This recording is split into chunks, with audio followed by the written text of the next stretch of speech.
وعلى آله وأصحابه وعزمته رسوله النبي الكريم العزيز. أما بعد فأعوذ بالله من الشيطان الرجيم. بسم الله الرحمن الرحيم.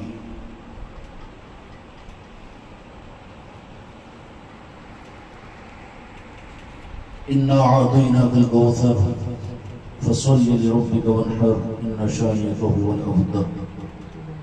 وقال تعالى في عصمته النبي الكريم في كلام المجيد والفرقان الحميد في شان حبيبه إن الله وملائكته يصلون على النبي يا أيها الذين آمنوا صلوا عليه وسلموا تسليما. اللهم صل على محمد وعلى آل محمد وبارك وسلم. صلاة وسلام عليك يا رسول الله. صلاة وسلام عليك يا حبيب الله.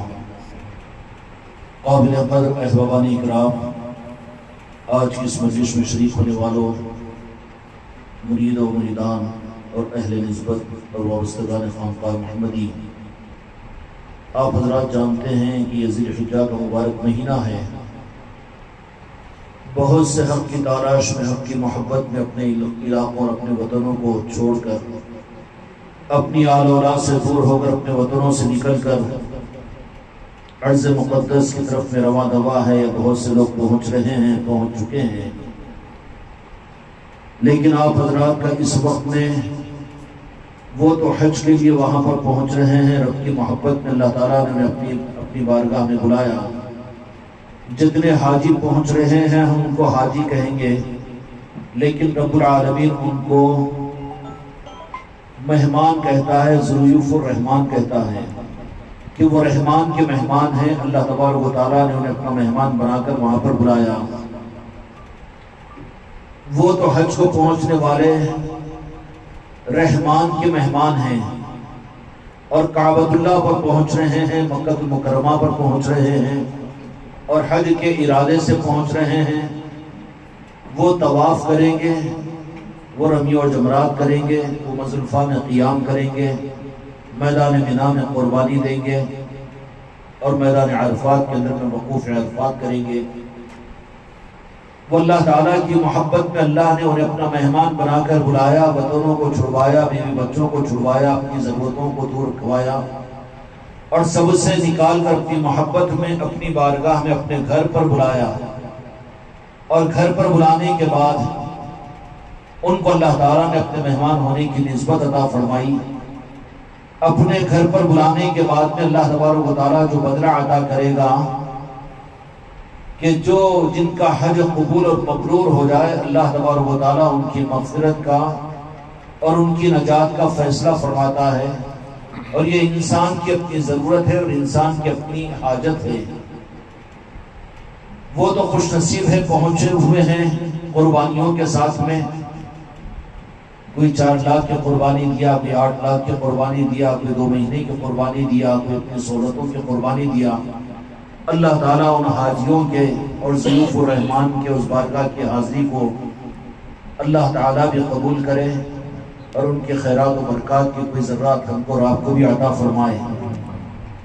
کعبۃ اللہ پر اللہ کی محبت میں وہ اللہ کے بلانے پر وہاں پہنچ رہے ہیں تو اس کا بدلہ انہیں عطا کرے گا، حج کا بدلہ. لیکن جس عمل کے لیے تم لوگ اگرچہ کہ تھوڑے سے وقت کے لیے یہاں پر پہنچے ہو، یقینی بات ہے کوئی عبادت کے لیے یہاں پر آپ نہیں پہنچے، یہاں پر کوئی نماز کے پڑھنے کے لیے آپ لوگ نہیں پہنچے، یہاں پر آپ کے پہنچنے کی نیت نہ حج کی ہے نہ کوئی اور ہے، بلکہ تمہاری نیت تو صرف اللہ تبارک و تعالیٰ کے محبوب بندے اور وہ قطب دکن بندہ نواز کے سدراز رحمت رضوان کی محبت میں یہاں پر پہنچے ہو. تو حج کے لیے پہنچنے والوں کے لیے تو فضیلت احادیث اور قرآن کے ذریعے سے تم نے سنا اور مانا ہوگا، لیکن اللہ تبارک و تعالیٰ کے بندوں کے جو اللہ کے خاص بندے ہوتے ہیں ان کی یاد کے لیے، ان کی نسبتوں پر جو لوگ پہنچتے ہیں، محفلوں کو سجاتے ہیں، ان کی یاد کرتے ہیں، کیا ان کو بھی کوئی دولت اللہ تعالیٰ کی طرف سے ملتی ہے؟ کیا ان محفلوں کے سجانے پر جن گھروں کے اندر میں یہ محفلیں ہوتی ہے ذکر کی فضیلتوں کو تو آپ نے سنا ہوگا کہ جہاں ذکر ہوتا ہے اللہ تعالیٰ وہاں پر فرشتوں کو نازل کرتا ہے، اور کہیں پر کوئی اور نسبت کی محفلیں ہوتی ہے تو وہاں کا مقصد اور وہاں کی چیزیں الگ الگ مل جاتی ہے۔ لیکن اولیاء کے نسبتوں کی محفلیں، ان محفلوں کی نسبت پر اللہ تبارک و تعالیٰ اپنے بندوں کو، اپنے محبوب اور اپنے دوست بندوں کی یاد کے لیے جمع ہونے والے ہیں، اور اپنے گھرانوں میں اپنے دوستوں کی محفلوں کے کرنے والوں کو اللہ تعالیٰ کیا عطا فرماتا ہے؟ بدلہ حج کے بدلے میں اللہ تعالیٰ مغفرت دے دے گا، جنت عطا کر دے گا، حج کا بدلہ ہوگا۔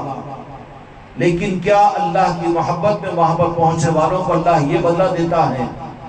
تو کیا اللہ تبارک و تعالیٰ اپنے دوستوں کی محبت میں اللہ کے دوستوں کے نسبتوں پر پہنچنے والوں کو، یا ان کے دروں پر پہنچنے والوں کو، ان کے یاد کرنے والوں کو اور ان سے اپنی نسبتوں کو قائم کرنے والوں کو بھی کوئی چیز عطا کرتا ہے؟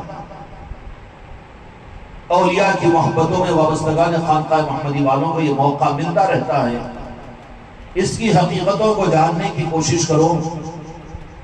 اولیاء کے نسبتوں کی محفلوں کو تم لوگ اپنے گھرانوں میں کراتے ہیں، اور اولیاء کی نسبتوں کی محفلوں کے لیے دستروں کو سجاتے ہیں، لنگروں کو لٹاتے ہیں، اور اولیاء کی نسبتوں کی محفلوں کے لیے خانقاہوں کے طرف تم لوگ جاتے ہو۔ اور وابستگان خانقاہ محمدی والوں کے لیے تو یہ نوازشوں کی انتہا ہے خواجہ خواجگان کے صدقے میں، کہ صرف آدمیوں کو نہیں بلکہ اولیاء کے نسبتوں کی محفلوں کی یہ برکات رب العالمین بچوں کو، عورتوں کو، بیماروں کو، بوڑھوں کو، مسکینوں کو، محتاجوں کو بھی اللہ تعالیٰ عطا فرما رہا ہے۔ عملوں کی وجہ سے تو بدلے کے بارے میں آپ لوگ جانتے ہو، لیکن اللہ کے دوستوں کی نسبتوں پر جو محفلیں منعقد ہوتی ہے، اور اولیاء کے نسبتوں کی محفلیں جن گھروں پر ہوتی ہے، کیا ان محفلوں پر بھی کوئی وعدے اللہ تعالیٰ کی طرف سے اور عطائے نوازشیں ہوتی ہیں؟ میرے دوستوں، میرے بھائیوں، یہ وہ انعام ہے اور یہ وہ اکرام ہے کہ دنیا کے اندر میں اللہ تبارک و تعالیٰ کی اپنی قبولیت کی دلیل ہے۔ حج قبول ہوا، اس کا بدلہ ملے گا، وہ قیامت کے دن پتہ چلے گا۔ لیکن اولیاء کی نسبتوں پر محفلوں کے اندر میں شرکت کا کرنا، یا اولیاء کے نسبتوں کی محفلوں کا اپنے گھروں میں سجانا، یا اولیاء کی نسبتوں کی محفلوں میں مسجدوں اور خانقاہوں کے اندر میں جانا، یہ اللہ تبارک و تعالیٰ کی بارگاہ کی قبولیت کی دلیل ہے کہ جو اولیاء کے نسبتوں کی محفلوں میں شرکت کرتے ہیں، تقابل کر کے حج سے افضل نہیں بتا رہا ہوں، لیکن اس بات کو ذرا غور سے سن لینا کہ عبادتوں کے لیے اللہ تبارک و تعالیٰ نے کعبۃ اللہ پر بندوں کو جو بلایا، تو اللہ سے یہ پوچھے کہ رب العالمین تو کعبۃ اللہ پر اپنے بندوں کو حج کے لیے بلاتا ہے ہر سال، تو وہاں پر مقصد کیا ہوتا ہے؟ تو مقصد حج کے اندر میں آپ کو یہی پتا چلے گا کہ اللہ تبارک و تعالیٰ اپنے بیوی، اپنے بچوں، اپنے وطنوں سے، اپنی محبتوں سے نکال کر، فارغ کروا کر، اور ساری چیزوں کے دھن اور فکر سے انہیں نکال کر کعبۃ اللہ پر بلا کر، مکہ مکرمہ میں بلا کر، میدان عرفات کے اندر میں، مزدلفہ کے اندر میں، صفا مروہ کے اندر میں، جو حج کے ایام 5 دن کے ہوتے ہیں، ان ایام کے اندر میں خدا کیا سبق یاد دلاتا ہے؟ وطن کو چھڑایا، مال کو قربان کروایا، جسم کے لباس کو نکلوا دیا، اور سب کچھ کا سب کچھ کٹوا کر دنیا سے اپنی بارگاہ میں حج کے مقصد کے لیے بلایا، بلا کر پھر اللہ تبارک و تعالیٰ جو چیز دینا چاہتا ہے وہ کیا بتانا چاہتا ہے حج میں؟ یہ رخ عام طور پر نہ ہونے کی وجہ سے میرے دوستوں، میرے بھائیوں اور میرے بچوں، دین کا رخ بہت حج تجارت کے لیے ہونا شروع ہو گیا۔ یا تو حج کو عبادت کا سفر سمجھا جا رہا ہے، یا تو حج کو نام و نمود کا تفاخر کا سفر سمجھا جا رہا ہے۔ مقاصد حج جو اللہ تبارک و تعالیٰ جو دینا چاہتا تھا اپنے بندوں کو، اپنے مہمانوں کو عطا کرنا چاہتا تھا، دور دور تک آج امت کے ذہن و فکر سے وہ چیز دور ہو گئی۔ بلایا اللہ تبارک و تعالیٰ نے کیوں؟ بلانے کے بعد میں اس 5 دن کے اعمال کے اندر میں کیا اعمال کرواتا ہے امت سے، ان حاجیوں سے کہ جن کو وطن سے چھڑا دیا، بیوی بچوں سے دور کر دیا، مال کی قربانی دلوا دی، حتیٰ کہ جسم کے سلے ہوئے کپڑے بھی نکلوا دیا، اس حالت کے اندر میں تم میرے پاس میں آ جانا، اور آنے کے بعد میں اس حالت کے اندر میں کہ تمہاری وہ حالت اور تمہاری کیفیت جو تم کو تمہارے وطن کے اندر میں تم کو خود پسند نہ آئے، لیکن میرے پاس میں آئے تو میری چاہت اور میری محبت میں تم کو کچھ دینے کے لیے بلا رہا ہوں۔ جیسے آپ لوگوں کو سمجھنے کے لیے ایک مثال دے دوں کہ حج کو اللہ تبارک و تعالیٰ حاجی کو کیوں بلاتا ہے؟ جیسے آپریشن کرنے کے لیے آپ کسی آپریشن تھیٹر کے پاس، سرجن کے پاس میں جاتے ہیں تو وہ سرجن کیا کرتا ہے؟ ہاتھ کی گھڑی باہر نکال دو، جسم کے کپڑے باہر نکال دو، اور جو کچھ تمہارے ایٹیکیٹ سے تمہاری ماروتی کار ہوگی، تم مرسڈیز کار ہوگی، اور تم کروڑ پتی ہوگی، اور ہیرے کا ہار تمہارے گلے کے اندر، سب نکال کر باہر رکھو اور آپریشن تھیٹر کے اندر میں آؤ تو جیسے ہم چاہتے ہیں ویسے آؤ۔ حج کا رمز آج امت کی نظروں سے اوجھل ہے، جس کی وجہ سے حاجیوں کی اتنی کثرت ہے کہ آج سے عادل آباد کے اندر میں اگر 50 سال 45 سال پہلے انگلی پر گننے والے حاجی تھے، لیکن آج حاجی کو حاجی پہچاننا مشکل ہے، پہچاننا مشکل ہے۔ انجانے میں نہیں، میں 5 حج کر چکا ہوں، 25 عمریں کر چکا ہوں، لیکن کوئی شناخت باقی نہیں رہ رہی ہے۔ مقصد چونکہ نظروں کے اندر بھی نہیں ہے، بے نیت کے، بے مقصد کے اگر کوئی عمل کیا جاتا ہے تو اللہ تبارک و تعالیٰ اس عمل کو بدلہ دے دے گا، لیکن اس کے اثرات نہیں دے گا۔ کیا وجہ ہے کہ حج کا رخ کہ اللہ تبارک و تعالیٰ پھر کیوں بلایا ایام حج کے اندر میں ان بندوں کو اپنی بارگاہ میں؟ اس لیے بلایا تھا، اس لیے بلایا تھا، جیسے میں نے مثال عرض کی کہ جب بلایا جاتا ہے آپریشن کو، بائی پاس سرجری ہے، تو سب کچھ نکلوا دیا جاتا ہے، سب سے چھڑا دیا جاتا ہے۔ نہیں میری بیوی کو ساتھ میں آگے نہیں باہر رکھو، نہیں یہ میرا دوست ہے، یہ میرا مرید ہے، یہ میرا پیر ہے، سب کچھ ہوگا لیکن نو الاؤڈ، چلو باہر جاؤ۔ پھر کیسے آنا چاہیے؟ ہمارے یونیفارم پر آؤ، ہمارے قانون کے مطابق میں آؤ تاکہ تمہارا صحیح آپریشن ہو۔ نہیں ہم فیس تو دے رہے ہیں، ہم 5 لاکھ روپے خرچ کر کے حج کو آئے ہیں، لیکن تیرے بائی پاس سرجری کے لیے خدا نے بلایا ہے مکہ مکرمہ کو، کعبۃ اللہ کو۔ اگر تو وہاں پر اس طریقے سے اگر جائے گا، اگر جانا وہ ایکسپٹ کر لے، تو پھر تیرا بائی پاس سرجری ایسی ہوگی کہ پھر نئی زندگی تجھے مل جائے گی، نیا دل تجھے مل جائے گا۔ جو حاجی اپنے حج کو رب کی بارگاہ میں، اللہ کی بارگاہ میں پہنچ کر اس کا حج اگر قبول ہو جاتا ہے تو وہ نئی زندگی لے کر آتا ہے۔ جا حاجی اپنے علاقے کو ایسے جا جیسے جس دن تیری ماں نے تجھے دنیا میں جنا تھا، پاک کو صاف بنا کر بائی پاس سرجری کے ساتھ میں۔ لیکن طریقے بائی پاس سرجری کے کیا ہوتے ہیں؟ ان طریقوں کے ساتھ آپریشن تھیٹر پہ بلایا جاتا ہے، لیکن کوئی یہ حماقت کرے کہ میں ملک کا وزیر اعظم ہوں، میں سعودی حکومت کا حکمران ہوں، میں یہاں پر آپ کے آپریشن تھیٹر کے اندر میں ان قانون کو فالو نہیں کروں گا، بلکہ میرے ساتھ میں جب میں غفیر ہوگا، میں دنیا کا بڑا پیر ہوں، میرے مرید میرے ساتھ میں ہوں گے، اور میں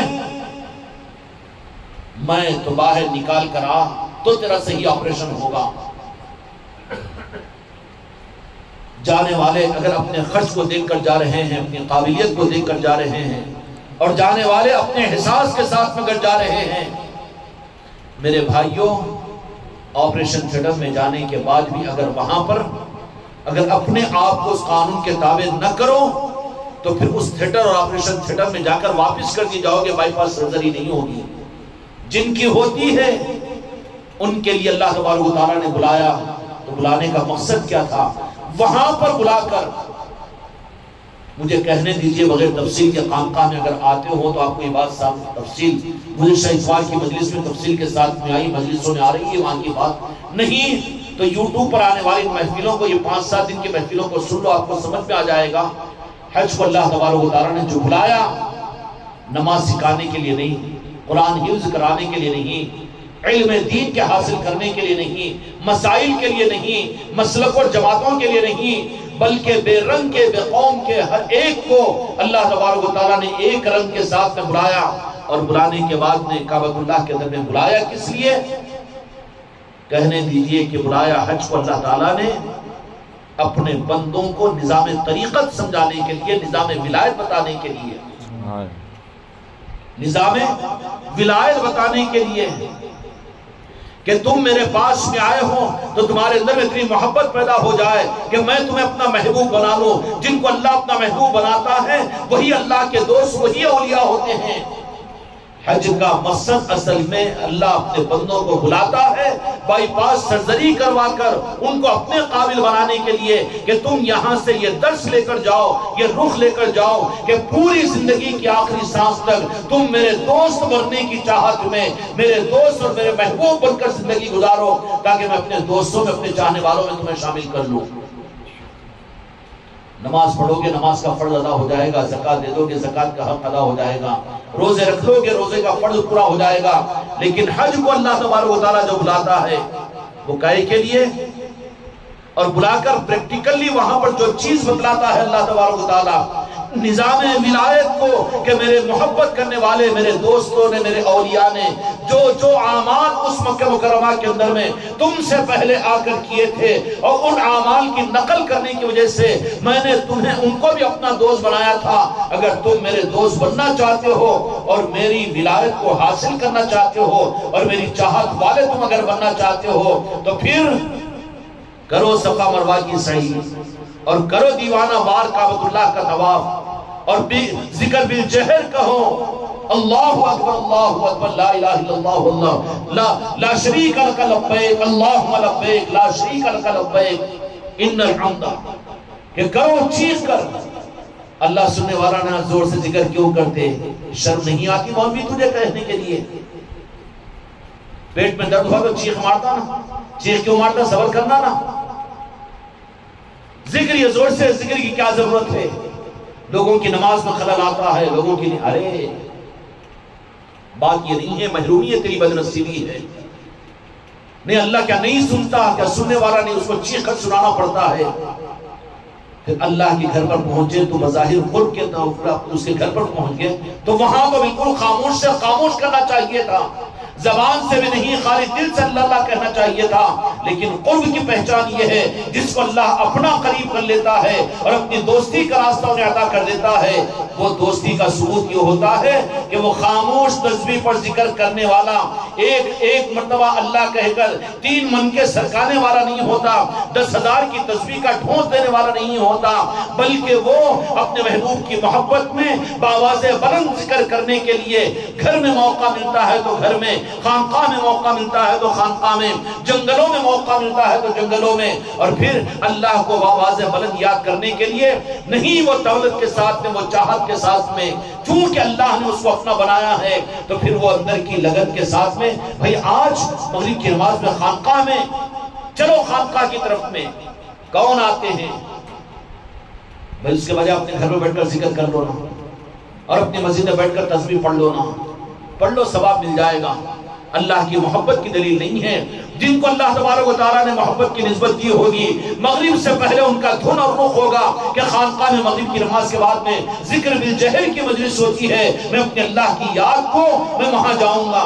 پھر وہ انگلیوں پر گنتا رہے گا کہ اتوار کے دن ذکر ہوتا ہے، روزانہ مغرب کے بعد میں ہوتا ہے، اور جب بھی ذکر کی مجلس ہوتی ہے۔ اور میرے بعض بچے یہ آپ کی محفلوں میں جو آتے ہیں ان سے پوچھو کہ وہ اللہ کی یاد کو اجتماعی طور پر جب زور سے ذکر کرتے ہیں تو ان کے دل کی سربت اور دل کے اندر میں کیسی خوشی اور دل میں کیسی روحانیت اور نورانیت پیدا ہوتی ہے۔ اور جو یہ سوچے کہ خانقاہ کو جا کے مغرب میں ذکر کرنا کیا ضروری ہے، اور وہ گھروں کے ذکر بالجہر کی مجلسوں میں جانا کیا ضروری ہے، تو بات ضروری نہیں تو غیر ضروری اس لیے سمجھ رہا ہے کہ خدا نے تجھ کو کاٹ دیا ہے اپنے سے، اپنی محبت کے راستے سے ہٹا دیا۔ اگر محبت ہوگی تو محبت کے اظہار کے لیے وہ تو بے چین رہے گا، محبت کے اظہار کے لیے وہ بے چین ہوگا، وقت ڈھونڈے گا، موقع ڈھونڈے گا، انتظار کرے گا گھڑی پر نظر، کیوں بیگم کہہ رہی ہے کہ کیوں گھڑی پر نظر جا رہی ہے، نہیں اب مغرب کی نماز ہے، مجھے خانقاہ کو جانا ہے، آج اتوار کا دن ہے، ذکر بالجہر کی مجلس ہوتی ہے، وہاں جانا ہے۔ یہ ڈھونڈ ڈھونڈ کر جائے گا، وہ اس بات کی ثبوت ہوگی کہ اللہ تبارک و تعالیٰ نے اس کو اپنی محبت کے لیے قبول کیا ہے۔ دوستی کے راستے پر ہے، وہ منافقت کے راستے پر ہے، حجاب کے راستے پر ہے، تو پھر تو وہ بچنے کی کوشش کرے گا۔ نہیں ذکر بھی ہو رہا تو نکل جاؤ، یا ذکر ہونے کے بعد میں جائیں گے اور آخر میں چلے جائیں گے، دیکھے گا کہ ذکر ہو گیا ہوگا، یہ منافقت کے راستے پر جانے کی علامت ہے۔ کیونکہ اللہ تبارک و تعالیٰ جب کسی بندے کو اپنی دوستی کا راستہ آسان کرتا ہے تو وہ اللہ کی یاد کے لیے وہ موقع ڈھونڈ کر خود جانا شروع کرتا ہے۔ حضرت سلیمان علیہ السلام کے والد محترم حضرت داؤد علیہ السلام، قرآن مجید میں اللہ تبارک و تعالیٰ نے ساری تفصیل کو بیان کیا کہ حکومت کا نظام چلاتے، ساری مخلوقات کا نظام ان کے ہاتھوں میں تھا، لیکن مخلوق سے ایک دم رخ پلٹ جاتا۔ تو حضرت سلیمان علیہ السلام اپنے صاحبزادے کو کہتے کہ بیٹا مخلوق میں رہ کر دل بہت بجھ گیا ہے، اب میرے لیے جنگل کے علاقے کے اندر میں نکال کر میرے لیے مسند بچھا، کیا کروں سلیمان علیہ السلام؟ سلیمان علیہ السلام پوچھتے کہ ابا جان میں کیا کروں؟ تو بولے کہ مسند بچھا دے، اب میں اپنے اللہ کو بالجہر پکاروں گا۔ مسند سجائی جاتی اور وہ حضرت داؤد علیہ السلام اس مسند پر جا کر بیٹھتے ہیں۔ یہ تو سلیمان علیہ السلام کی سنت کی خیرات خدا پاک نے غریب نواز کی چوکھٹ کی صدقے میں عطا فرمائی۔ یہ دولت عادل آباد کی سرزمین کو کہ جو نیت و ارادہ کرے ان کے گھروں میں ذکر کی مجلس ہوتی ہے، یہ قرآن پاک کے مطابق میں داؤد علیہ السلام کی سنت ہے۔ اور جو گھر اس سے محروم ہیں ان کی تقدیر ہے، ان کی قسمت ہے، محروم ہے اپنی جگہ۔ اجتماعی ذکر ہوتا تھا، نہیں ہم اپنے گھر میں ذکر کر لیتے ہیں، نہیں اجتماعی ذکر کرتے تھے۔ داؤد علیہ السلام اس مسند پر جا کر جلوہ افروز ہوتے اور دیکھتے کہ چاہنے والے بھی آ جاتے، نہ بھی آتے تو داؤد علیہ السلام جب اپنے لہن کے اندر میں ذکر شروع کرتے تو تفسیروں کے اندر میں یہ بات لکھی ہوئی ہے کہ چرند پرند جنگلوں کے جانور، سانپ و سپولے، بچھو اور شیر اور ببر، کتنی مخلوقات ہیں، فرشتے اور اس زمانے کے نیک ارواح، حتیٰ کہ انبیاء اکرام علیہ السلام کی ارواح بھی وہاں ان کے ذکر کی مجلس میں شریک ہوتی تھی، ذکر کی مجلس میں شریک ہوتی تھی، اور اس کیفیت کے ساتھ میں ذکر ہوتا تھا، ذکر بالجہر۔ امت بھول گئی اس کو۔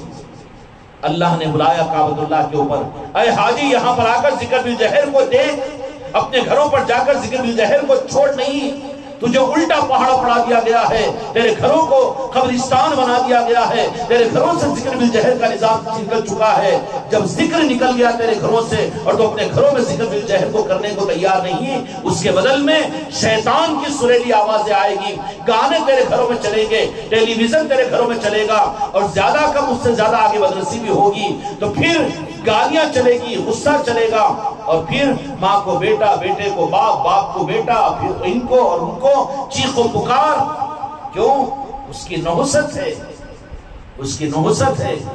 اس لیے میرے بچوں ان نحوستوں سے بچنے کے لیے اتنا مراقبہ نہیں کرنا بیٹا، مجلس میں دیکھو، ان نحوستوں سے بچنے کے لیے اپنے گھروں کے اندر میں ذکر کی مجلسیں ہیں، ان مجلسوں کی برکت کا عالم کیا ہوگا معلوم ہے آپ؟ جہاں ذکر کی مجلس ہوتی ہے، حضرت داؤد علیہ السلام ذکر کرتے ساری مخلوقات آ جاتی، پورا جنگل بھر جاتا۔ آخر میں حضرت داؤد علیہ السلام کے اوپر اس انداز کا سختہ طاری ہو جاتا، اب تو بناوٹ کا ذکر کرتا ہے، اللہ کا ذکر بھی تو ذکر کے طریقے سے نہیں کرتا، زبان کی بک کرتا ہے، یہ دل غافل ہے، لہن کے اوپر دھیان ہے، وہ ذکر جو جس ذکر کے اندر میں دل شامل نہ ہو وہ ذکر نہیں، منافقت پیدا کرتا ہے۔ ذکر کرے تو ڈوب کر کرے، ذکر میں پورے دھیان کے ساتھ میں، لا الہ الا اللہ محمد، اپنے طرح لا الہ الا اللہ محمد رسول اللہ، لا الہ الا اللہ، یہ کیا چیز ہے؟ یہ کھیل ہے ذکر کے ساتھ۔ ذکر اگر طریقے کے ساتھ میں کیا جائے، طریقے کے ساتھ میں کیا جائے، پانی کے قطرے کا اثر نہیں ہوگا سر پر، لیکن وہی پانی جمع ہوا گاد اگر سر پر پڑے گا تو مار نہیں لگے گا، لگے گا کہ نہیں لگے گا؟ ایسے ہی ذکر بالجہر گائے کے لیے لوٹوں سے پانی ڈال کر نہانے کے لیے ہے یہ مجلس سے نہیں، پورے ہوش و حواس کے ساتھ میں کہ میں اپنے رب کو اور خالق و مالک کو میں قابل نہیں ہوں، لیکن میں یاد کر رہا ہوں اپنے دل کو حاضر کر کے، لا الہ الا اللہ محمد رسول اللہ صلی اللہ علیہ وسلم۔ ذکر بالجہر ہے، جہر اور ضربی ذکر ہے، ضرب کے معنی کے مارے، اب اپنی یاد کا ذکر کر رہا ہے، 21 پر 51 پر تسبیح پر پورا دھیان اور اپنے اس پر دھیان اپنے مزاج کے ساتھ میں، یہ تو پانی نہا رہا ہے، یہ ضرب کا لگا رہا ہے، زندگی بھر نہاتا رہے، لیکن وہ فائدہ ذکر بالجہر کا نہیں ہوگا۔ سالہ سال گزر جائیں گے خانقاہوں کے اندر میں، لیکن ذکر کے وہ اثرات پیدا نہیں ہوں گے۔ اس لیے ضروری ہے کہ پہلے مراقبہ اور استحضار کرے کہ میں رب کو یاد کر رہا ہوں، میں اللہ کو نہیں دیکھ سک رہا ہوں لیکن اللہ تو مجھے دیکھ رہا ہے، اس تصور کے ساتھ میں اپنے آپ کو تیار کرے۔ حضرت داؤد علیہ السلام اس طرح سے ذکر کیا کرتے تھے کہ سارے جنگلی جانور آ کر ذکر میں شامل رہتے، اس کے بعد اس کا اثر حضرت داؤد علیہ السلام نبی کی ذات پر۔ اب یہ مکار اور منافق ہے، ذکر 1 گھنٹہ بھی کرتا اور کراتا ہے لیکن نہ اس کے ذہن پر نہ اس کے دل پر کوئی اثر ہی محسوس نہیں ہوتا، عمریں گزر جا رہی ہے ذکر کرتے اور کراتے ہوئے، لیکن وہی پاپی کا پاپی یہ ذکر کے صحیح طریقے سے نہ کرنے کی وجہ سے ہے، ورنہ صحیح طریقے کے ساتھ میں کیا جائے تو جو ذکر کروائے، جو ذکر کی مجلس سے اٹھے، کم از کم 1 گھنٹے تک اس کے دل پر الا اللہ کی ضرب لگتی رہے۔ اور حقیقت کو آگے کھول دو نا، ذکر کی مجلس سے اٹھنے کے بعد میں تو کھانے میں دل نہیں لگتا، تو سمجھنے کا ذکر کا اثر ہوا ہے۔ اب تو ذکر کی مجلس میں بھی کھانا یاد آ جائے تو اس کے ذکر کا کیا حال ہے؟ ذکر کی ناقدری ہے، وہ کھا لو ٹھیک ہے، چل رہا ہے نظام، لیکن یہ دیکھو کہ وہ حقیقتیں حاصل ہو رہی کہ نہیں ہو رہی۔ حضرت داؤد علیہ السلام پر خودی تعلیم ہوتی ہے، بعض اوقات اس ذکر کی مجلس کے بعد 3 دن تک جنگل میں اپنی مسرت کے اوپر بے ہوشی کی حالت میں سکتے میں پڑے رہتے، اور فرشتے آتے، حضرت جبرائیل امین علیہ السلام زیارت کے لیے آتے، اور نیک ارواح اجنہ ان کی خدمت کرتے رہتے، وہاں نگرانی کرتے رہتے۔ ذکر کے نظام ہے یہ۔ خوش قسمتی سے وابستگان خانقاہ محمدی والوں کو ذکر کا نظام غریب نواز نے عطا کر دیا۔ اس ذکر کے نظاموں کی قدر کرو، اس کو صحیح رخ کے اوپر لانے کی کوشش کرو، اس کو رسم نہ بناؤ۔ ذکر کا نظام کس کو دیا جاتا ہے؟ بلایا اللہ نے حج کے لیے سب کو، اور بلانے کے بعد میں کائے کے لیے بلایا اللہ تبارک و تعالیٰ؟ کیا بیان کرنا سکھانے کے لیے، عالم بنانے کے لیے، حافظ بنانے کے لیے، نمازی بنانے کے لیے، وضو کے مسائل سکھانے کے لیے نہیں، کئی کے لیے بلایا؟ اللہ نے کعبۃ اللہ پر حاجیوں کو بلایا، اور ہر سال بلاتا ہے اس لیے کہ میری دوستی کا نظام میں تمہیں سکھاتا ہوں، نظام ولایت سکھانے کے لیے۔ آ جاؤ میرے پاس میں، تم میرے مہمان بن کر، تمہارے قلب کی بائی پاس سرجری میں کروں گا، تمہارے قلب میں اپنی محبت کو ڈال کر تمہیں بھیجوں گا۔ جو حاجی کو یہ دولت مل جائے گی، میرے بھائیوں، اس زمانے کے اندر میں کوالٹی بہت کم رہ گئی ہے، رسم زیادہ چل رہا ہے۔ خانقاہ محمدی والے بھی 10 سال سے ذکر کر رہے ہیں، لیکن کیا اثرات زندگی پر، کیا قلب کے اندر میں نورانیت اور کیا حقیقتیں؟ نہ کرنے سے کرنا بہتر ہے، لیکن کچھ کوالٹی کو حاصل کرنے کی کوشش کرو، پھر ذکر کی لذت اور ذکر کی محبت ایسی پیدا ہوگی کہ بچنے کے رخ پر اگر بات آ رہی ہے تو سمجھنا کہ یہ ہمارے اللہ تبارک و تعالیٰ سے محجوب ہونے کی علامت ہے، اللہ سے دور ہو رہے ہیں، اور ذکر کی خواہش پیدا ہو رہی ہے۔ ذکر کے وقت کو دیکھ کر ذکر کے لیے جایا جا رہا ہے، وہاں پر بیان کرنے کے لیے چلا جا رہا ہے، نعت پڑھنے کے لیے چلا جا رہا ہے، نعت سنانے کے لیے، سننے کے لیے، بیان کرنے کے لیے چلا جا رہا ہے، لیکن ذکر کی اگر اس کے پاس میں اہمیت نہیں ہے تو پھر دل کے ویران ہونے کی علامت ہے کہ اللہ نے اس کو دور کر دیا ہے اپنے سے۔ حج کو بلانے کے بعد میں اللہ تبارک و تعالیٰ کیا چیز دیتا ہے؟ وہاں پر پریکٹیکلی طور پر اللہ تبارک و تعالیٰ اپنے دوستوں کے نظام کو سمجھاتا ہے کہ تم سے پہلے میرے دیوانوں نے، میرے دوستوں نے جن جن حرکتوں کو کیا تھا، وہ حرکتوں کو میں نے قیامت تک کے لیے باقی رکھا۔ وہ حرکت جو کرے گا، میرے دیوانے جو حرکت کرتے ہیں، میں حرکت کرنے والوں کو بھی اس کی برکت عطا کر کے ان کو بھی اپنا دوست بنا لیتا ہوں۔ تفسیر میں جانے کا وقت نہیں۔ صفا و مروہ کی سعی کیا ہے؟ حضرت حاجرہ علیہ السلام جو ولیہ تھی، ان کی نقل ہے کہ نہیں ہے؟ مزدلفہ کا قیام کیا ہے؟ عرفات کا قیام کیا ہے؟ کعبۃ اللہ کا طواف کیا ہے؟ وہاں ذکر بالجہر کیا ہے؟ مینا کا قیام کیا ہے؟ یہ سب کچھ اللہ تبارک و تعالیٰ کے محبوب اور اللہ کے دوست اور اللہ کے اولیاء، جنہوں نے اپنے وقت پر نبیوں نے نہیں بلکہ اللہ کے دیوانوں نے، اللہ نے جن کو اپنا دوست بنایا انہوں نے وہ عمل کیا تو قیامت تک کے لیے خدا پاک نے ان عملوں کو ایسے باقی رکھ دیا۔ اللہ کے اولیاء کے اعمال کی نقل سے ولایت ملتی ہے۔ کیا ملتی ہے؟ یہ نہیں سمجھنا کہ دین پر چلنے سے ولایت ملتی ہے، خوب نماز پڑھنے سے ولایت ملتی ہے، اور خوب بیان کرنے سے ولایت ملتی ہے، اور خوب عمل کرنے سے ولایت ملتی ہے۔ ولایت عملوں سے نہیں ملتی، بلکہ ولایت تو اولیاء کے اعمال کی نقل کرنے سے ولایت ملتی ہے۔ اب بندہ نواز کے صدراز رحمت و رضوان کے نسبت کی محفل یہاں پر ہو رہی ہے۔ یہ کیا چیز ہے؟ یہ ولایت کا نظام ہے۔ سجدہ شکر ادا کیجئے غریب نواز کے چوکھٹ پر جب جانے کا وقت ہو اور جب موقع کسی کو مل جائے۔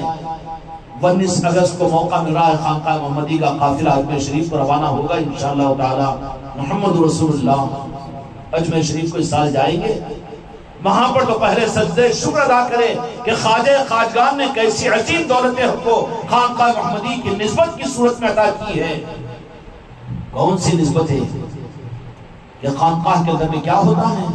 تقریر سکھائی جاتی ہے، نعتیں پڑھائی جاتی ہیں، بیانات سننے کے لیے بلایا جاتا ہے، پھر کیا کہا جاتا ہے؟ وہاں پر اللہ کے اولیاء کے اعمال کی نقل کروائی جاتی ہے۔ کیا کروائی جاتی ہے؟ کیا مطلب ہوا؟ اس کا مطلب یہ ہوا کہ تم کو وہاں پر حافظ و عالم کروانے کے لیے یا تمہیں نمازی اور حاجی بنانے کے لیے نہیں بلایا جا رہا ہے خانقاہ کو، بلکہ اللہ کے دوستوں کی نقل کروا کر اللہ کے دوست بنانے کے راستے پر ڈالنے کے لیے خانقاہ ہیں۔ عالم اور مولوی اور حافظ بنانے کے لیے تو مدرسے ہیں، نمازی بنانے کے لیے تو نماز کے لائن کی محنتیں ہیں۔ وہاں پر کیا ہوتا ہے خانقاہ میں؟ خانقاہ میں وہ دولت جو کہیں اور نہیں مل سکتی، اولیاء کی نقل، اور کس طریقے کے ساتھ میں۔ اب کوئی سوچے کہ وہ کیوں، اس کے بجائے وہ ہونا نہیں، مقصد فوت ہو جائے گا خانقاہ کا۔ خانقاہ میں کیا ہوگا؟ خانقاہ میں بیانات صرف، خانقاہ کے اندر میں تقریریں، خانقاہ کے اندر میں اپنے مزاج نہیں، خانقاہوں میں تو اللہ کے دیوانے اور اللہ کے دوستوں نے جو عمل کیا اس کی نقل کروائی جاتی ہے۔ وہاں پر اولیاء کے نسبتوں کی محفلیں، یہ بھی کوئی سنت ہے؟ ہاں، اولیاء کی سنت ہے۔ خواجہ خواجگان نے اپنی پوری حیات ظاہرہ کے اندر اپنے پیر و مرشد کی نسبت کو یاد کرتے رہے ہیں۔ ایسے ہی بابا قطب الدین بختیار کاکی رحمت رضوان نے اپنی خانقاہ میں، اپنی زندگی کے اندر میں خواجہ خواجگان کی محبت کی نسبتوں کو، جب بھی مریدین آ جاتے اور کوئی خاص موقع ہو جاتا ان کے نسبت کی محفلیں ہوتی، ان کی یاد کے تذکرے ہوتے۔ ایسے بابا فری الدین گنج شکر رحمت رضوان کی ذات کہ بابا قطب الدین بختیار کاکی رحمت اللہ علیہ کے تذکرے اور انہی کی یاد، انہی کے عمل کی نقل، تو پھر خانقاہ میں بھی کیا ہونا چاہیے؟ نہیں، خانقاہ میں کچھ اور ہونا تو مقصد خانقاہ کے خلاف ہے۔ وہ خانقاہ میں تو اللہ کے دوستوں کی نقل ہی کی جائے گی، محفلیں منعقد ہو رہی ہیں اور محفلوں کے اندر میں وہ اعمال کیے جائیں گے جو اولیاء نے کیے ہیں، کیونکہ اللہ کو پسند ہے اس کے دوستوں کے کیے ہوئے اعمال کرنے والوں کو اللہ تبارک و تعالیٰ اپنی دوستی کی نعمت عطا کرتا ہے، ولایت کا راستہ انہیں عطا کرتا ہے۔ خانقاہوں کو جاؤ تو ولایت کا راستہ لینے کے لیے جاؤ، وہاں پر کوئی اور مقصد کے لیے اگر کوئی جا رہا ہے تو وہ نادان ہے بیچارہ۔ وہاں جاؤ تو اس کے دوستوں کے دیوانے بننے کے لیے جاؤ۔ اس لیے خانقاہ محمدی کے اندر میں میرے غریب نواز کا کرم یہ ہے کہ وہاں پر وہ اعمال کیے جاتے ہیں کہ اب انشاءاللہ اس اتوار کو حضرات یوسف رحمت رضوان کے نسبت کی محفل ہوگی۔ سارے ہی حضرات اہتمام کے ساتھ پہنچے، محفل بھی ہوتی ہے، اور وہ اعمال جو حضرت یوسفین کے نامبلی کے آستانے پر سرکار کے ہو رہے ہیں، ان اعمال کی نقل کے اندر میں ان کی چادر کے تبرکن دیکھا بھی جاتا ہے، لنگر بھی لٹایا جاتا ہے، ان کا تذکرہ بھی کیا جاتا ہے، اور ان کے نام کی فاتحہ بھی پڑھی جاتی ہے۔ وہ سارے اعمال ہوتے ہیں کہ نہیں ہوتے؟ کیوں ہوتے ہیں؟ یہی تو حج کا پیغام ہے، یہی تو حج کا پیغام ہے، یہی تو حج کا پیغام ہے۔ حج کا پیغام کیا تھا؟ کہ اپنی دوستی کے راستے پر چلانے کے لیے میرے دوستوں کی نقل تم کیا کرو۔ خانقاہ محمدی اصل میں اس دوستی کے خیرات کو حاصل کروانے کا ایک نظام ہے ولایت کے نظام کو امت کو دینے کا ایک راستہ ہے خانقاہ محمدی کہ وہ اولیاء کے نسبتوں کی اعمال کی نقل تم کرو تو اللہ تبارک و تعالیٰ ان عملوں کے بدلے میں جنت عطا کرے گا. لیکن اپنے دوستوں کے اعمال کی نقل اگر تم کرو تو اللہ تبارک و تعالیٰ اپنی دوست صرف اپنی ولایت کی نسبت اور راستہ عطا کرے گا. اگر تم اس راستے کے اوپر استقامت کے ساتھ میں پگ ڈنڈی مل جائے اور اپنے آپ کو اس پر چلا لو تو خدا کی قسم ایک نہ ایک دن تم کو بھی خدا اپنا دوست بنا کر اس دنیا سے اٹھائے گا. وہاں کے اعمال تو وہی ہے، وہاں لنگر کا نظام، وہاں تذکر اولیاء، وہاں پر وہ سارے اعمال اور وہی ان کی نشست اور وہی ان کی گفتگو اور وہی ان کا معاملہ. یہ سب کیوں کرواتے ہیں؟ اس کے بدلے میں اللہ تبارک و تعالیٰ کیا دے گا؟ اللہ تبارک و تعالیٰ نماز پڑھنے پر ثواب دے دے گا، حج کرنے پر جنت دے دے گا، زکوٰۃ دینے پر وہ کر دے گا. سارے وعدے اللہ تعالیٰ کے ہیں، لیکن اس کے دوستوں کی نسبتوں کے اعمال کو کرنے سے اللہ اپنی دوستی کا راستہ انہیں عطا کرے گا. خانقاہیں انہی کے لیے، خانقاہوں سے وہی لوگ جڑیں گے یا خانقاہوں سے وہی لوگ وابستہ ہوں گے کہ جو یا تو اللہ کے دوست ہوں گے یا پھر جن کے اندر میں اللہ کی دوستی کی صلاحیت ہوگی. یہی دونوں خانقاہوں سے وابستہ ہوں گے. نہیں تو خانقاہوں میں آنے سے ڈر لگے گا ان کو، ان کا بلڈ گروپ خانقاہوں کو برداشت نہیں کرے گا. مسجد، منبر، بیان، تقریر، نعت، صلاۃ السلام اور یہ اعمال، ہاں بس یہ تو ٹھیک ہے، باقی خانقاہوں میں نہیں، وہ مریدوں کے واسطے. تو تم مرید نہیں تو کیا شیطان ہے؟ تو میرے مصطفیٰ کا کلمہ پڑا ہوا ہے، میرے غوث و خواجہ کو مانتا ہے، تو پھر تجھے کون وہاں سے خانقاہ کے نظام سے نکالے گا؟ نکل یہاں سے کہ تو ہمارا نہیں ہے. خانقاہ محمدی کے اندر میں تو یہ نظام نہیں ہے، کہیں اور ہوگا تو وہاں کی بات الگ ہے. لیکن اس خانقاہ کے اندر میں جو کلمہ گو بھی آ جائے، جو انسان بھی آ جاتا ہے، اس کو دھکارا نہیں جاتا. یہ نوازش ہے میرے غریب نواز کی، یہ کسی کے باپ کی جاگیر نہیں ہے، یہ غریب نواز کا چوکھٹ ہے جو نوازنے کے لیے امت کو اور انسانیت کو غریب نواز نے عطا کیا ہے. لیکن اتنے عظیم چوکھٹ سے اگر ہم محروم ہو جائے تو پھر ہم سے زیادہ بدنصیبی اور کس کی ہوگی؟ خانقاہوں کے اندر میں وہی چیز تو ہوگی. اس اتوار کو حضرت یوسفین کی نسبت کی محفل ہوگی اور وہاں پر اس محفل کے اندر میں اور وہاں کے شب و روز کے اندر میں وہاں کی تعلیمات میں قرآن و حدیث تو اصل قرآن و حدیث تک پہنچنے کا راستہ تو ولایت اور اولیاء ہی کا تو ہے. وہی تو نہیں، وہ مغرب سے لے کر عشاء تک 2 گھنٹے 1.5 گھنٹے تعلیمات کہیں کی.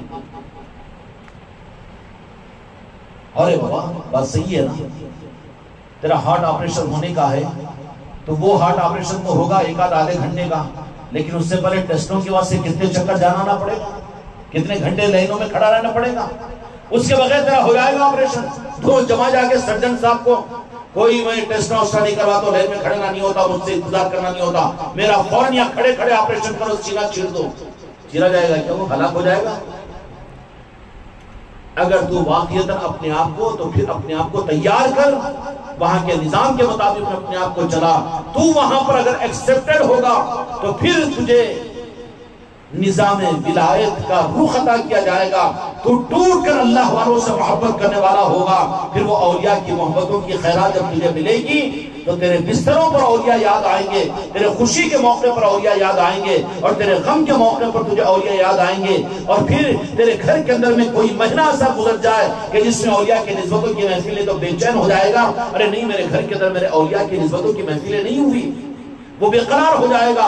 کسی مہینے میں 4 محفلیں ہو رہی ہے تو خوش اور مسرور ہوگا کہ ماشاءاللہ میرے آقاؤں کی 4 نسبتوں کی محفلیں میرے گھر کو اس مہینے میں سعادت ملی. خوش ہوگا اس کے اوپر. تو یہ خوش ہونا کس بات کی علامت ہے؟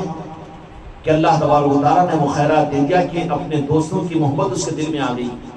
اور اولیاء کی محبتیں جب اللہ تبارک و تعالیٰ دیتا ہے تو وہ ایکسپٹڈ ہے، وہ اپائنٹ کیا گیا ہے، وہ قبول کیا گیا ہے، اور ان کو پھر ولایت کا راستہ آسان ہوتا ہے.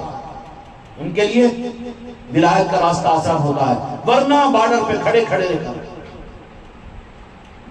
کر بس کم ہمت لوگ رہتے ہیں، سوئمنگ پول پہ پہنچ جاتے دوستوں کے ساتھ میں، وہ ڈر پھوک پٹتا ہے، میں نہیں وہاں تک جاتا، پھر چل کے جاتا، اب جھک کے آ جاتا، جاتا پھر نہیں گرا تو میں مر جاتا. ہوتا کہ نہیں؟ تو یہ خانقاہوں سے بچکنے والے، خانقاہ نہیں، ہم مسجد میں جاتے خانقاہ میں نہیں جاتے، وہ مغرب کی محفل میں ہم کو نہ کوئی بولو، اور وہ اتنی لمبی محفلوں میں ہم نہیں آتے. تو یہ سوئمنگ پول پر جا رہا ہے لیکن کم ہمت ہے، بزدل ہے، وہاں سے نکل کر بھاگ کر آ رہا ہے. وہ نہیں ہوتا. تو سوئمنگ پول کا صحیح فائدہ کس کو ملے گا؟ جو اس میں کود جائے. مرے گا کیا؟ وہاں پر بچانے کے ہزاروں انتظام ہیں وہاں تو اپنے آپ کو ڈال دے. تو پھر سوئمنگ پول کا صحیح فائدہ ہے. خانقاہ سے تم آتے جاتے رہتے ہو لیکن وہاں کے نظاموں کے اندر میں اگر تم کودو گے نہیں، وہاں کے نظام کے مطابق ہم نہیں، صرف ہم جمعہ پڑھ کے نکل جاتے اور خالی مغرب پڑھتے فوراً نکل جاتے ذکر کرتے، وہ مجلسوں میں وہ محفلوں کے اندر وہ نہیں، تو کیا مطلب ہوا کہ تم جا رہے ہو خالی سوئمنگ پول بہت اچھا دکھے گا، نیلا نیلا پانی ہے، بہت اچھی ہریالی ہے، ایسا خالی دیکھ لے نکل جا، دیکھ لے نکل جا. سوئمنگ پول کا فائدہ نہیں ہوگا تجھے. فائدہ اس وقت میں ہوگا جب کہ اس میں کود تجھے بچا لیا جائے گا، تجھے قابل بنا دیا جائے گا. اس لیے اللہ تبارک و تعالیٰ نے ایک نعمت مجھ کو اور آپ کو عطا کی کہ جس نعمت کے دینے کے لیے اللہ حاجیوں کو حج کے لیے بلا کر پریکٹیکلی طور پر وہاں پر اپنے دوستوں کا نظام سمجھاتا ہے. کیا سمجھاتا ہے؟ دوستوں کا نظام، کہ جن دیواروں نے میری محبت کے اندر میں جو اعمال کے تم بھی وہ اعمال کرو، تاکہ ان اعمال کے کرنے کی وجہ سے میں تم کو اپنی دوستی کے لیے قبول کروں. جاؤ پھر اپنے علاقوں میں میرے دوستوں کے ساتھ محبت کرو اور ان کے راستے پر چلو. تو حج کی قبولیت کی دلیل یہ ہوگی کہ آنے کے بعد میں آ کر جو حاجی یہ کہے نہیں وہاں پر ایسا نہیں ہے، ویسا نہیں ہے، وہاں پر قدم بوسی نہیں ہے، وہاں پر وہ نہیں ہے، تو سمجھنا کہ وہاں سے تالا ڈال کر بھیج دیا گیا. بیٹا کچھ تو بھی ٹیڑے مڑے کاما کرا، بلایا تھا اللہ تبارک و تعالیٰ اس کو. بہت سو کو حجر اسود کے بارے میں میرے آقا نے فرما دیا کہ جب استسلام کرتا ہے حجر اسود کے اوپر بندہ، تو اس وقت میں حجر اسود اس کو سند دے دیتا ہے، یا تو وہ منافق بن کے وہاں سے لوٹتا ہے یا سے مومن بن کر لوٹتا ہے. وہاں ٹھپا اگر لگ جائے منافقت کا تو آنے کے بعد میں تو وہی کرے گا نہیں. وہاں پر لوگوں کو یہاں ہاتھ بنتے تھے اور وہ بغیر ٹوپی کی نماز پڑھتے تھے، وہ جرسی پر نماز کم پڑھتے، ورزش زیادہ کرتے. اور وہاں پر وہ ایسا نہیں ہے نا، یہاں پر جو وہ کہہ رہا ہے تو سمجھنا کہ حجر اسود سے دھتکارا ہوا ہے، وہ قبولیت والا نہیں ہے. قبولیت والا ہے تو حج سے واپس آئے گا تو پہلے توبہ کرتے ہوئے غریب نواز کی چوکھٹ پر پہنچے گا، کیونکہ دوستی کی نعمت اللہ نے اس کو عطا کر دی اور اس کا ہارٹ آپریشن ہو چکا ہے، صحت مل چکی ہے.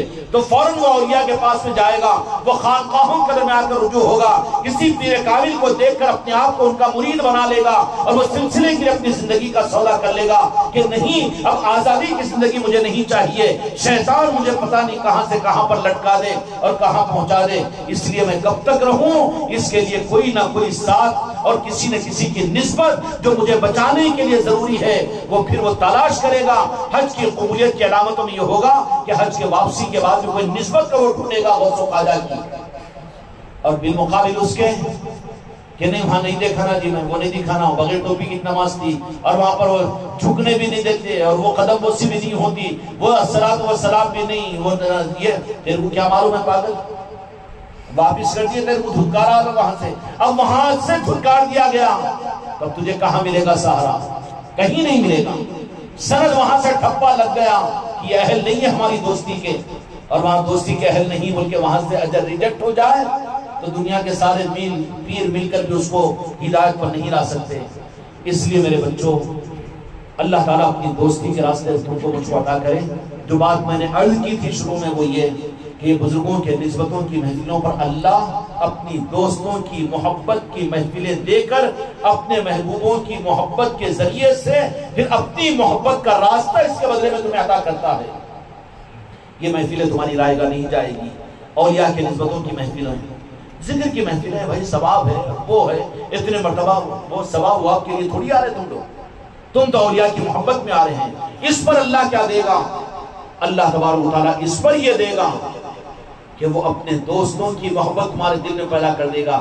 جب محبت پیدا ہو جائے گی تو پھر تم شاہد صاحب میسج نہیں بھیجے کیا نہیں بولیں گے، میرے کو فون نہیں کرے گا کیا نہیں، تم خود پوچھیں گے. پوچھنے کی بھی کیا ضرورت ہے جی، پوچھنے کی بھی کیوں چھپا چھپا ہوا نظام ہے کیا؟ کچھ اندر کوئی باہر کچھ کا ہے. علی اعلان ہے کہ روزانہ کی محفل خانقاہ کے اندر میں ہوتی ہے، روزانہ کی نسبت وہاں پر موجود ہے، 24 گھنٹے کا نظام وہاں پر موجود ہے. تو وہاں پر تو صرف فیضیاب ہوگا، وہاں کی نسبتوں میں اپنے آپ کو جتنا جوڑے گا اور جتنا اپنے آپ کا وقت وہاں پر گزرے گا اس پر اپنے لیے خوشی اور اپنی زندگی کا مقصد محسوس کرے گا۔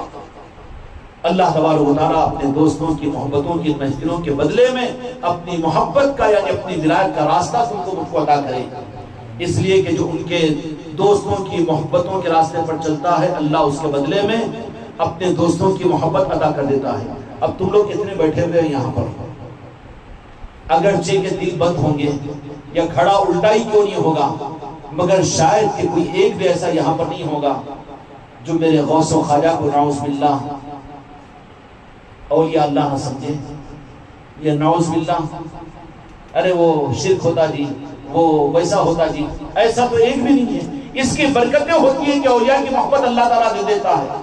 اگر تم چاہتے ہو کہ اپنی نسلوں کے اندر میں یہ دولت خدا تم کو تمہارے گھروں میں تمہاری نسلوں کو عطا کرے، اس کے لیے ضروری ہے کہ تم اپنے گھروں میں اولیاء کے نسبتوں کی محفلوں کو کرواؤ، اور جہاں محفلیں ہوتی ہیں ان محفلوں میں اہتمام کے ساتھ جایا کرو۔ اس کے بدلے میں اللہ کیا عطا کرے گا؟ اپنے دوستوں کی محبت ان کو عطا کر دے گا۔ جب محبتیں مل جائے گی، ان سے ٹوٹ کر محبت کرنے والے ہوں گے تو پھر یہ کہے گا کہ محفل ہمارے گھر میں بھی ہونا چاہیے۔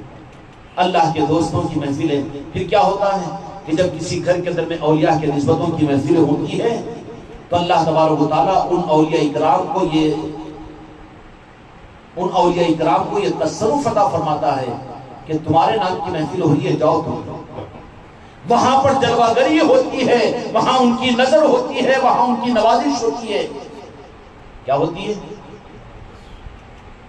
اس لیے عقیدہ تو خراب نہیں ہے تم لوگوں کا، لیکن غوث اعظم کے نسبت کی 11ویں شریف جو ہوتی ہے اس کے بارے میں تو تم نے سنا ہوگا کہ غوث اعظم خود اس 11ویں شریف کی فاتحہ کو اپنی بارگاہ میں پہلے قبول کرتے ہیں۔ غریب نواز کی 6 شریف ہے، ایسے ہی اولیاء، ارے وہ اولیاء کیسا آتے جی؟ تو محبت کے ساتھ میں اگر دشمن کو بلایا تو آ جاتا ہے، آتا ہے کہ نہیں آتا؟ نہیں آتا۔ اگر اللہ کے دوستوں کو کی محبت میں تم دسترخوان بچھائے تو وہ اولیاء نہیں آئیں گے تیرے گھر پر؟ اور تو ہی اگر تیار نہ ہو، اس کی ضرورت نہیں نا جی، سالے کو بلائے گا، سالی کو بلائے گا، اور سسرال والوں کو بلائے گا، محلے والوں کو بلائے گا، بقرعید کو بلائے گا، رمضان کو بلائے گا، سب کو بلاؤں گا، لیکن اولیاء کی محبت میں اولیاء کا دستر میں نہیں بچھاؤں گا تو وہ اولیاء تیرے گھر پر آئیں گے۔ ملک الموت آتے ٹھہر انتظار کر، پھر بلائے مصیبت، وہ کونے سے چیخاں رہے جی، یہ کمرے میں ڈر لگ رہا جی، بچے اٹھ کے ناچ رہے، کیسا نہیں ناچتے؟ تو نے اپنے گھر میں بنایا ہی شیطانوں کو، اولیاء کی نسبتوں کی محفلوں کو کیا ہی نہیں نا تو، پھر کیا ہوا؟ اب لنگر کرنا اتنا خرچہ ہوتا، اب جا تیرا کام بگڑا نا، اب وہ عامل ہوتا 50,000 دینا پڑتا، نہیں تو وہی چھال ہوتا، ارے نہیں کیسا بھی، ہاں شادی نہیں ہو رہی بچی کی، وہ نہیں ہو رہا، یہ ہو رہا، یہ لو 50,000 مگر کرو کام۔ اب اس کے بجائے اولیاء کی نسبتوں کی محفلوں کو گھروں میں کرا لیتے۔ بلا اور مصیبتوں سے امت آج تک محروم تھی کہ نہیں تھی؟ ان کے گھروں میں 11ویں تھی، ان کے گھروں میں رجب کے کنڈے تھے، ان کے گھروں میں اولیاء کی نسبتوں کی محفلیں اور فاتحہ تھی۔ تو اللہ تبارک و تعالیٰ ان کو مانگنے والا بھیکاری، ڈرنے والا ڈرپھوک اور یہ تانترکوں اور عاملوں کے پیچھے جانے والے نہیں تھے، بلکہ بڑے بڑے شیطان اور بڑے بڑے غیر مسلموں کے نظام خالی ان کے بسم اللہ کی دعا کے اوپر حل ہو جاتے تھے۔ لیکن آج سب سے زیادہ تو مسلمان پریشان ہے نہیں، عاملوں کے پاس میں کون آئیں گے زیادہ نظر، ڈاکٹروں کے پاس میں لائن کس کی ہے؟ کس کی ہے ڈاکٹروں کے پاس میں؟ اور یہ انجم بھائی، یہ سفید کرتے پیجامہ لال رومال والوں سے زیادہ کالے برقعے والوں کی دکھے گی کہ نہیں دکھے گی؟ کہاں نظر نہیں آتے ہیں؟ نہیں بولیں گے ذکر میں کہاں وہاں پر کیا تم ہی جا رہے جو بولتے ہیں ہم کو بھی لے آتے گی، ہمارا بھی نمبر دے دے کہ تم ہم کو پریشان کیوں کر رہے جی باوا، نہیں آئے اور پھر معلوم ہو گیا پیچھے تو بیگم ان کو بغیر ان کی بات نہیں بولو گی، عام بات بولو، مگر پہنچ جاتے کہاں؟ ارے وہ گوشت کی مارکیٹ کے پاس سے بیچارہ کھل کے غیر مسلم ہے کہتے، وہاں حاضری آ رہی کہتے، حاضری کے پاس سے لین دیکھو برقعے والوں کے 500 برقعے والے ہے کہ نہیں بابا، ہو رہا نا، غلط تو نہیں بول رہا ہوں؟ اور کہاں؟ وہاں پر کہتے، وہ مندر کے پاس میں کہتے، وہ پنڈت کے پاس میں، وہ بھی دوا دے رہا کہتے، انہیں پھوکٹ میں دے رہا کہتے، حاضری آ رہی کہتے، ناظری آ رہی کہتے۔ ارے یہ ذلت تجھے کیوں حاصل کرنی پڑی؟ وہ تو وہ ان لوگوں کا تھا جن کے پاس میں ایمان نہیں تھا، نسبتیں نہیں تھی، تو وہ اپنے بڑے بڑے گھر کے بلا اور مصیبت اور پریشانی کو دور کرنے کے لیے کیا نہیں جانتے تھے؟ تمہاری مسجدوں کے ساتھ ہم تو دیکھے جامع مسجد کے اندر میں، تم بھی دیکھے ہوں گے اپنے مسجدوں کے سامنے برہمنوں کی عورتیں، ماروڑیوں کی عورتیں مغرب کے وقت میں پانی کے لوٹے لے کر آ کر اور یہ نمازی نکلتے تو اس میں دم کر دیتے اور اس چیز سے ان کے گھر کی بلائیں اور مصیبتیں دور ہو جاتی تھیں. اور مسلمانوں کو کہیں جانا نہیں پڑتا تھا نا عاملوں کے نیبو پانی والوں کے پاس میں جانا پڑتا تھا نہیں. ان کے مسائل حل ہوتے تھے, ان کے گھروں کی بلائیں ان کے پانی پر, نمازیوں کی دعاؤں پر دور ہوتی تھی. لیکن وہ کون سا عمل ہو گیا؟ تو عالم بن گیا, تو مفتی بن گیا, لیکن تیری بیوی ہے کہ وہاں پر حاضری آنے والے کے پاس میں جا رہی ہے, وہ عامل کے پاس میں جا کر 10-10 ہزار روپے دے رہی ہے, اور اولاد کے لیے اور فلاں کام کے لیے, شادیوں کے لیے, اور پھر وہ فلاں مسئلے کے لیے اور فلاں کاروبار اور دکانوں کے لیے ان عاملوں کے پیچھے ہزاروں روپیوں کو برباد کر رہی ہے. یہ نحوست کیوں ہے؟ یہ نحوست کی وجہ یہ ہے کہ رخ بدل گیا ہے. جو دینے والے تھے خدا ان کو مانگنے والا بنا دیا. ان کی بلائیں, ان کے گھروں کی بلائیں تمہاری دعا سے دور ہوتی تھی, لیکن ان کے گھروں کی بلائیں تو چلے گئی. غیر مسلم بہت کم نظر آئیں گے نا جی عاملوں کے پاس میں, ہاں نیبو پانی والوں کے پاس میں, تانترکوں کے پاس میں زیادہ پریشانیاں نہیں ہیں ان کو, لیکن شرم آتی ہے بولنے کو. لیکن جتنا یہ متشدد غوث و خواجہ کے نظام کو شرک بولنے والا ہے نا, وہ چاہے مفتی ہو کہ عالم ہو, ذرا اندر میں جا کر دیکھو وہ اتنا اپنے گھروں میں شیاطین سے اور جادوؤں سے پریشان ہے, اور چلا جاتا ہے وہ غوث و خواجہ کے نظام کو شرک کہتا ہے, لیکن تانترکوں کے پاس میں, گنوں کے پاس میں, اور پھر علاجوں معالجوں کے لیے اپنے بیویوں کو لے کر چلا جاتا ہے وہاں پر. ہوتا کہ نہیں ہوتا ہے؟ کیوں ہوا یہ؟ ان کی بلائیں پوری وہاں سے نکلی, ان کے گھروں میں آ گئی, اور انہوں سکون سے ہے, اس لیے ان کے گھر پہ پردے آ رہے ہیں, ان کی گھر کی عورتیں پردہ کر رہی ہے, ان کی اولادیں ان کی فرمانبردار ہو رہی ہے, ان کی اولادیں ان کی نافرمان نہیں ہو رہی ہے, ساری خیر و برکات ادھر جا رہی ہے کیونکہ برکات ادھر ہے. اور ان کے پاس میں اولیاء کی عصمتیں ہیں, ان کے پاس میں نیک لوگوں کی عصمتیں ہیں. غیر مسلم ہم سے زیادہ درگاہوں پر پہنچتے ہیں, اولیاء کو مانتے ہیں, وہ برکات ان کو دے رہے ہیں. اب تم ان کی مخالفت کیے تو اس کی نحوست تمہارے گھروں میں یہ ہے کہ تم اللہ والوں سے کٹے, تمہارے خاندان, تمہارے گھر, تو اللہ نے غیر اللہ تک تمہیں پہنچا دیا. جو غیر اللہ کے پاس میں جانے والے تھے, اولیاء کی محبتوں کی وجہ سے, اولیاء کی محبتوں نے ان کے گھروں کو ان کے لیے جنت بنا دیا ہے, ان کے لیے جنت بنا دیا ہے نہیں. اس لیے میرے بچوں, اولیاء کے نسبتوں کی محفل اپنے گھروں کے اندر میں کراؤ, محروم مت ہو. اپنی نسلوں کو ایک حق دینے کا ایک نظام ہے. اللہ اس کے بدلے میں اپنے اولیاء کی محبت تمہیں دے گا. جب ان کی محبت پیدا ہو جائے گی تمہارے دل کے اندر میں, تو تم قابل بنو گے اولیاء کے نظام کے اور ولایت کے قابل بن جاؤ گے. اور جو اللہ کی دوستی اور ولایت کے قابل جو بن جائے گا, وہ اگر اس پر استقامت کے ساتھ میں چلتے رہے تو اللہ تبارک و تعالیٰ پھر اس کو اپنا دوست بنا کر اس دنیا سے اٹھائے گا. اس سے بڑی دولت اور کیا چاہیے؟ اس لیے خانقاہ محمدی کا نظام, اولیاء کی محبتیں اس لیے کروائی جا رہی ہے, اس لیے محفلوں کو منعقد کیا جا رہا ہے. اور اس کے لیے بہت سے بیچارے بولنے والوں کو پیٹ میں بہت دکھتا ہے. وہ کیا کہ خانقاہ محمدی میں ہر وقت اولیاء کی نسبت کی محفلیں, ہر مرید کے گھر پہ اولیاء کی نسبتیں ہیں, وہ بہت پیٹ میں دکھتا رہا بیچاروں کو, کیونکہ ٹھیکیدار ہے, وہ اپنے آپ کو سمجھتے ہیں کہ ہم اولیاء کو ماننے والے, ہم سنی ہیں. ارے بابا غرض والا بن گیا تو اس واسطے رخ پلٹ گیا, گھڑا بازو ہو گیا, منہ تیرا صحیح نہیں ہے, اس لیے پانی وہاں کہاں بھرے گا. تجھے پیٹ میں دکھتا ہے کہ یہ کیا ہے, مریدوں کے پاس روزانہ ذکر کی مجلس ہیں, روزانہ اولیاء کی نسبتوں کی محفلیں. اب ان کی باتوں میں آ کے نہیں بھی ذرا ہم صحیح چلنا نہیں, اس واسطے سال میں کر لیے تو ہو گیا. روزانہ گھر کا چولہا جلاتا, 3 وقت خوب کھاتا ڈکار دے کے, اور اولیاء کی نسبتوں کی محفلیں آ رہی ہے, مہینوں میں چلے جا رہی ہے, سب کر رہے ہیں, شریک بھی ہو رہا ہے, لیکن اپنے گھر میں رکھا سکھا بن کر بیٹھ رہا ہے, دیکھ رہا ہے, کچھ توفیق ہی نہیں مل رہی ہے, اس کو محروم ہو رہا ہے. اس لیے میرے بچوں, بھلے دال چاول کیوں نہ ہوتا ہو, اولیاء کے نسبتوں کی محفل 5-10 آدمی کیوں نہ ہوتے ہو, محروم نہ ہو. جب نسبت ملی ہے اپنے گھروں کے اندر میں اولیاء کے نسبتوں کی محفلوں کو کرواؤ. اس کی وجہ سے تمہیں کیا ملے گا؟ خانقاہ محمدی والے تمہارے کھانے کے بھوکے نہیں ہیں, بلکہ وہ محفلیں ہوں گی تو تمہاری نسلوں کو روحانیتیں ملے گی, نسلوں کو نسبتیں ملے گی. اولیاء کی نظریں دنیا میں بھی تمہاری اولیاء کی سرپرستی اولیاء کرنا شروع کریں گے. وہ اولیاء کی نسبتوں کی محفلیں ہوتی ہے, وہ ضائع نہیں کرتے, بشرطے کہ ان کو محبت سے پکارا جائے. غرض کے لیے اولیاء کے پاس میں جانے والوں کی کمی نہیں ہے, لیکن غرض کے لیے جانے والوں کے لیے وہ اتنی توجہ نہیں کرتے. لیکن جو اگر کوئی ان کی محبت میں ان کے پاس سے پہنچاتا ہے تو پھر اس محبت کا بدلہ یہ کہ جن کو پہنچایا ان کو بھی اپنی سرپرستی عطا کر دیتے ہیں.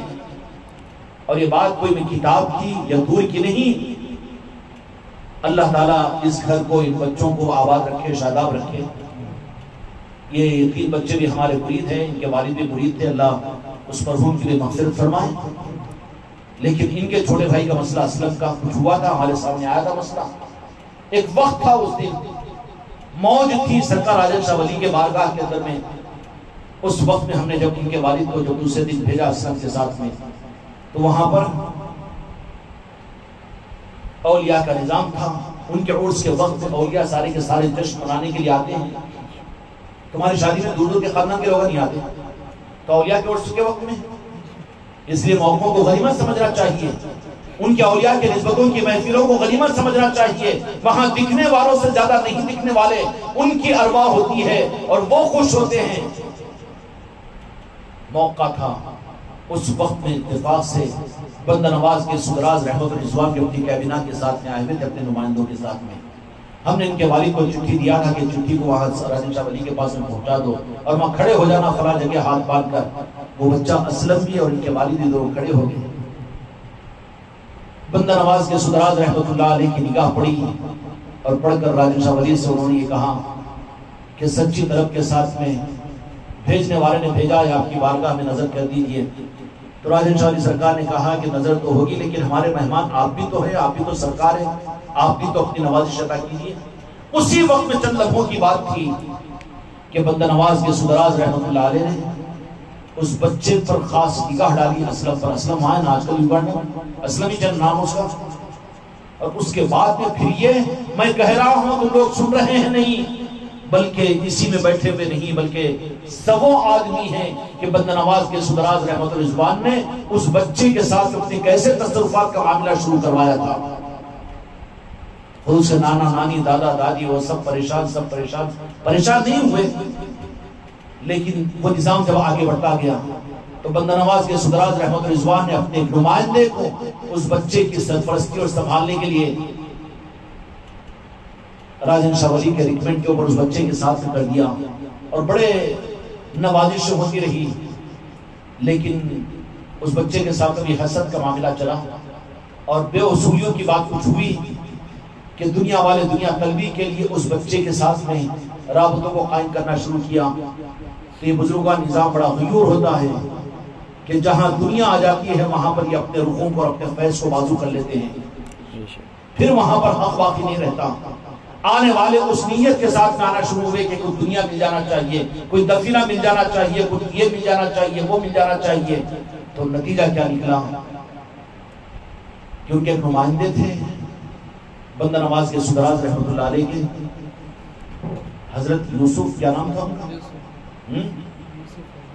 حضرت یوسف صاحب تھے، اور ماشاءاللہ مشرف صاحب تھے، حضرت یوسف صاحب، وہ تو مستقل یہاں پر رہتے تھے اس بچے کی سرپرستی کے لیے، اور عجیب نظام ان کا تھا۔ اور اس کے بعد میں پھر انہوں نے بندہ نواز نے خود وہ حضرت یوسف صاحب کی طرف سے اپنی بارگاہ میں بلایا تھا، اور بچے یہ لوگ خاندان اور فیملی کے لوگ گئے بھی تھے وہاں پر، اور ان کی بڑی عطائیں بھی ہوئی تھی۔ کس زمانے کی بات کر رہا ہوں؟ اس زمانے کی اور خانقاہ محمدی کی نسبت کی بات کر رہا ہوں، اس زمانے کی۔ یہ چکر نہیں کہ حاضری اور وجین اور وہ نہیں، اولیاء کا نظام الگ ہے، وہ اولیاء کا نظام الگ ہے۔ جب ان کی نگاہ پڑی تو انہوں نے اپنی سرپرستی دیا، تو سرپرستی کو دیکھ کر میں سمجھتا ہوں کہ تقریباً 7-8 سال تو ہو گیا ہوگا۔ بچہ اپنی عمر کے اعتبار سے بھی اب اتنا نسبتوں سے جڑا ہوا نہیں ہے، اور یہ فیملی بھی ادھر ادھر وہاں یوگنڈا وغیرہ چلے گئے بچے وہ لوگ، لیکن ان بزرگوں کی عطائیں جب کسی کو نوازنے کے لیے کر لیتے ہیں تو چونکہ اس کی نسبت مدینے والوں کے پاس میں ہو جاتی ہے، ان کو ضائع نہیں کرتے، چھوڑتے نہیں۔ بندہ نواز کے سدراز رحمت الرضوان کی محفلیں ہوئی، بعض مریدوں کے گھر پہ ان کے پاس میں نہیں ہوئی، اللہ تعالیٰ انہیں بھی اس کی نورانیت کو عطا کرے۔ محروم مت ہو ان نسبتوں سے، کیوں کہ سال میں ایک مرتبہ کسی بزرگ کی نسبت ہوتی ہے، تو ہر بزرگ کی نسبت کی محفلیں ہوں تو کیسی نورانیت ہے، کس کس روح کی؟ بلکہ تم تو حرص کرو کہ ہفتے کے 5 دن ہمارے گھروں میں اولیاء کی نسبتوں کی محفلیں ہوں. یہ تو اعلیٰ درجہ ہے. یہ مت سوچ لو کہ نہیں ابھی تو کرے نہ، نہیں ہوا تو کیا ہوگا، نہیں محروم ہو جائے گی. کیوں کہ کس وقت میں ان کی عطاؤں کا دریا موج میں رہتا ہے، کیا کچھ نواز دیتے ہیں. سرکار عادل شاہ ولی کا معاملہ اس وقت میں کہ 3 منٹ کے اندر میں مدینے کی چوکھٹ پر پہنچا دیا تھا.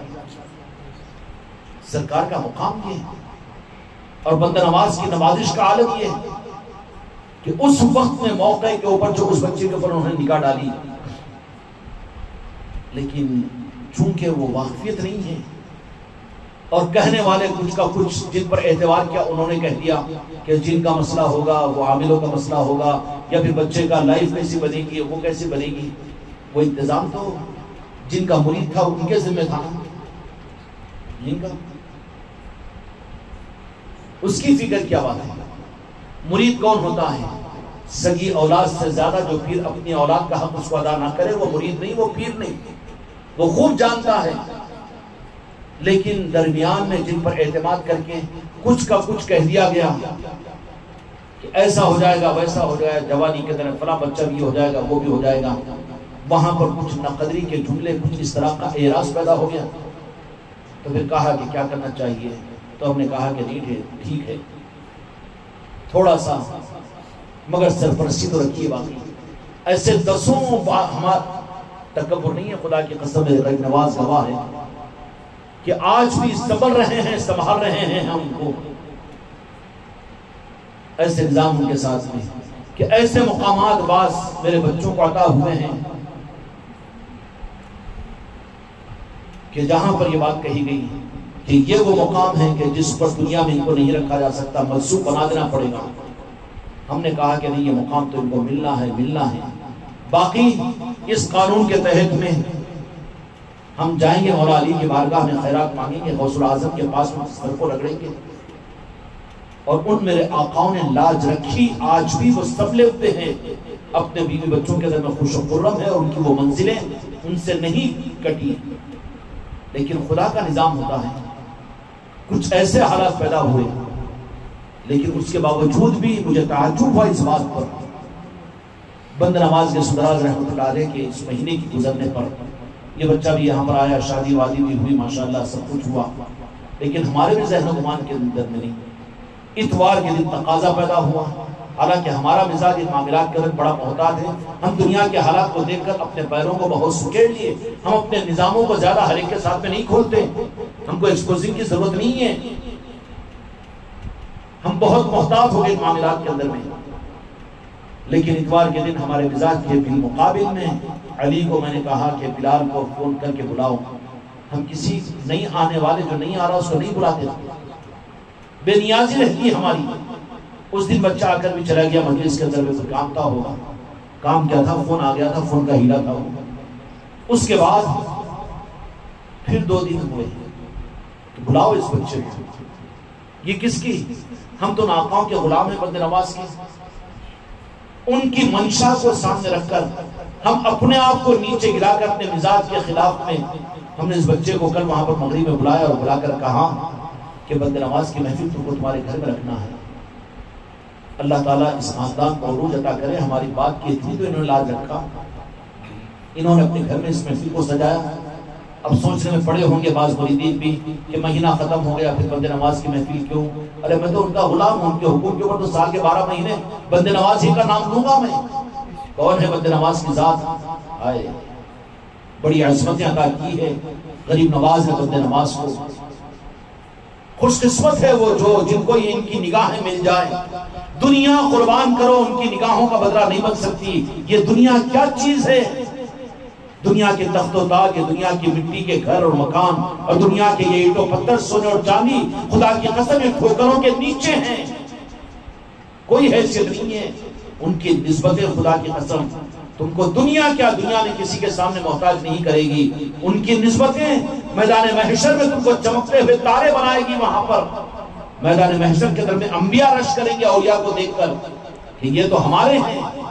یہ نسبتیں ملتی ہے اور یہی معاملہ ہوا کہ بند نواز نے مہینہ گزر چکا ہے، لیکن ٹھیک ہے تمہارا قانون، لیکن اس گھر کے ساتھ بند نواز کی نسبت کی دلیل یہ ہے کہ انہوں نے اور یہ لوگ یہ جو بات مانے بھی ہیں بالکل اپنے مزاج کے خلاف نہیں، محفل کو سجایا، خوش نسبتی تمہاری ہماری یہ ہے کہ ہم اور آپ یہاں پر پہنچے ہوئے ہیں۔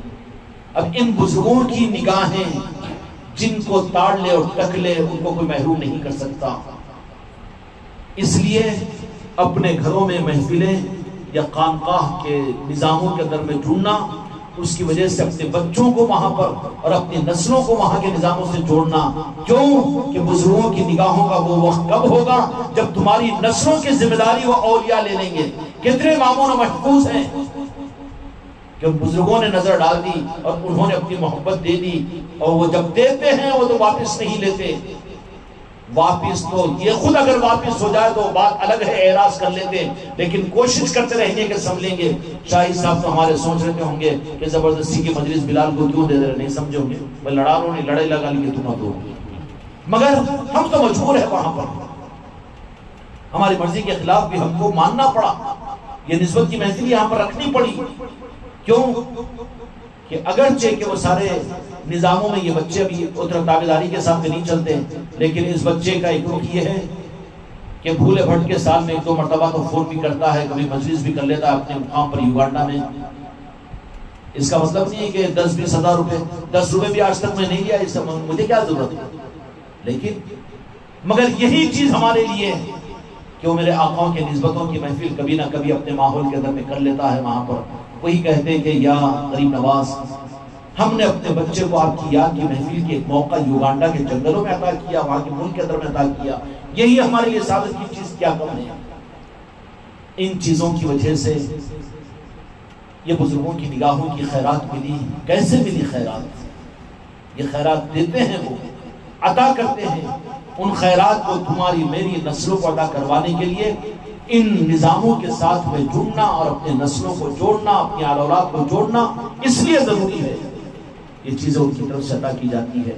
میں نے عرض کیا نا کہ اولیاء کی محبت ملے گی تو محبت میں پھر اپنے گھروں کے اندر محفلوں کو قائم کریں گے، پھر محفلوں میں جب محبت کو قائم کرو گے، محفلیں ہو رہی ہے، دل سے کہہ رہے ہیں کہ بندہ نواز آپ کے نسبت کی محفل ہم نے رکھی، اور آج ہم نے لنگر کا دستر بچھایا، اتنے لوگوں کو دن بھر کے اندر 25-50 آدمیوں کو، آؤ آج بندے نواز کی نسبت کی محفل ہے، آئیے آئیے، تو پھر بندے نواز کہیں گے کہ اچھا میرے نام پر لنگر بھی لٹا رہا ہے، نسبت بھی رکھ رہا ہے، تو وہ بندے نواز ان کو جو پکارے وہ توجہ نہیں دیں گے۔ یہ کوئی چمتکاری کا نظام ہے، طلسماتی نظام ہے، نہیں، بلکہ وہ تو حق کا نظام ہے، حق کا نظام ہے۔ دشمن کو بلا لیتے ہیں محبت سے، بھائی ہمارے گھر شادی، دشمنی سب بازو رکھو، پہلے آ جاؤ، دشمن آتا کہ نہیں آتا؟ تو اللہ کے دوست ان کے محبت کی محفلیں اگر مسلمان کرنا شروع کر دے اپنے گھروں میں، ارے تم کیا برادران وطن عظمت کے ساتھ اپنے گھروں میں غوث پاک کے چنوں کو بنائے ہوئے ہیں، غریب نواز کی چوکھٹ کو قائم کیے ہوئے ہیں، خدا ان کو اس کے ذریعے سے دنیا سے نواز رہا ہے۔ لیکن ظالموں نے مسلمانوں کے گھروں سے شرک و بدعت کے نام پر اولیاء کے نظاموں کو نکلوا دیا، ٹی ویوں کو نہیں نکالا، شراب کی بوتلوں کو نہیں نکالا، عریانیت کو نہیں نکالا، بڑے بڑے سیلوں کو نہیں نکالا، لیکن ظالموں نے امت کو شرک و بدعت اور اولیاء سے کاٹنے کے لیے ان کے گھروں سے ان نظاموں کو نکال دیا۔ خانقاہ محمدی کا نظام ہے کہ یہ ہر گھر کے اندر میں زندہ ہو جائے، اس کی ذمہ داری اور اس کی محنت کے ذمہ دار تم میں اور ہے، اس لیے رکھاؤ اپنے رشتہ داروں کے گھروں میں اور اپنے دوست احباب کے گھروں میں، اپنے گھروں میں، اپنے سسرال کے گھروں میں، جہاں موقع مل جاتا ہے ان کی نوازشوں کے لیے ان کے گھروں کے اندر اولیاء کے نسبتوں کی محفلوں کو رکھاؤ۔ کیوں میں سمجھ آئی بات؟ یہ چیز ہے، جب نسبتیں مل جاتی ہے تو اس کی قدر بھی کرو، کیونکہ جب نسبتوں کا ملنا کسی کی نظر سے کوئی موقع ہوتا ہے، کوئی وقت ہوتا ہے، مل جاتی ہے، لیکن اس سے زیادہ اس کا سنبھالنا ضروری ہے۔ جب سنبھالنا ضروری ہے تو یاد رکھنا ایک بات عرض کر کے اپنی بات کو ختم کرتا ہوں، تھوڑا دیر ہوگی مجھے معاف کرنا، لیکن ایک بات کہ جب بڑی دولت مل جاتی ہے نا، تم ہم نہیں جانتے کہ کتنی بڑی دولت ہے، لیکن طاغوتی اور شیطانی طاقتیں جانتی ہے۔ اس بچے پر یہ بزرگوں کی نظریں کیوں، اس نظام پر یہ اولیاء کے غوث و غریب نواز کی نظر کیوں، اور اس خانقاہ محمدی کے نظام پر؟ تو طاغوتی طاقتیں اس نعمت کو ہم تم نہیں جانتے، لیکن وہ جانتے ہیں کہ کتنی بڑی دولت ہے۔